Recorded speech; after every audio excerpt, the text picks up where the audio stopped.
एक था हीर का परिवार जो सयाल गांव का था और दूसरा था रांझा का परिवार जो तख्त हजारा गांव में रहता था। रांझा का असली नाम धीदो रांझा था। वो अपने परिवार का सबसे छोटा बेटा था, इसलिए सबका लाडला था। पर जब उसके पिता का निधन हुआ तो भाइयों ने उसे खेतों से हिस्सा नहीं दिया।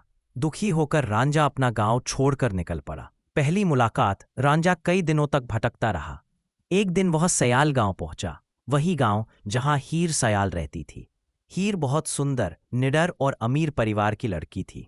रांझा ने हीर के गांव में ही उसके पिता की गायें चराने का काम पकड़ लिया। जब हीर ने पहली बार रांझा को बांसुरी बजाते देखा, वह उसकी मधुर धुन पर मोहित हो गई। धीरे धीरे दोनों में प्यार पनपने लगा। हीर रोज रांझा से मिलने खेतों में आती और दोनों घंटों बातें करते, सपने देखते। गांव वालों की नजर में आना, लेकिन ये प्यार ज्यादा दिन छिपा नहीं रह सका। एक दिन किसी ने हीर और रांझा को साथ देख लिया और ये बात हीर के चाचा काइडो तक पहुंची। काइडो को यह रिश्ता नागवार गुजरा। उसने हीर के माता पिता को उकसाया कि यह रिश्ता उनके मान सम्मान के खिलाफ है। जुदाई हीर के माता पिता ने उसे रांझा से मिलने से रोक दिया और जबरदस्ती उसकी शादी सैद नाम के आदमी से कर दी। हीर बहुत रोई, बहुत विनती की, पर कोई उसकी बात नहीं सुना। दूसरी तरफ रांझा का दिल टूट गया। वह गांव छोड़कर जंगलों और दरगाहों में भटकने लगा। सूफी फकीरों के पास गया और खुद भी फकीर बन गया। लोग उसे मुर्शिद रांझा कहने लगे। प्यार की वापसी। सालों बाद रांझा हीर के गांव वापस लौटा। हीर ने उसे देखा तो उसकी आंखों से आंसू बह निकले। दोनों ने फिर से एक दूसरे के लिए जीने का वादा किया। हीर के माता पिता भी अब बूढ़े हो चुके थे और उन्होंने मजबूरी में इस रिश्ते को मंजूर कर लिया।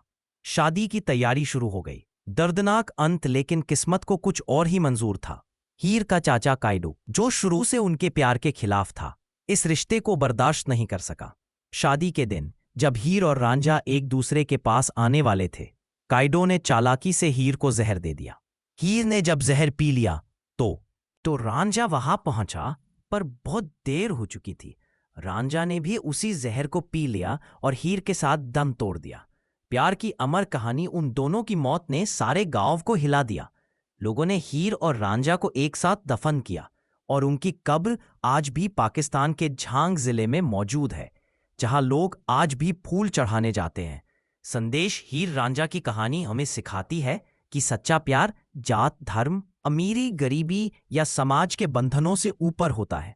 भले ही उनका प्यार पूरा न हो सका, पर उनका नाम अमर हो गया। हीर रांझा, सच्चे प्रेम का प्रतीक। अगर आपको वीडियो अच्छा लगा हो तो लाइक कर देना और ऐसी कहानियां सुनने के लिए चैनल को सब्सक्राइब कर देना। Thank you.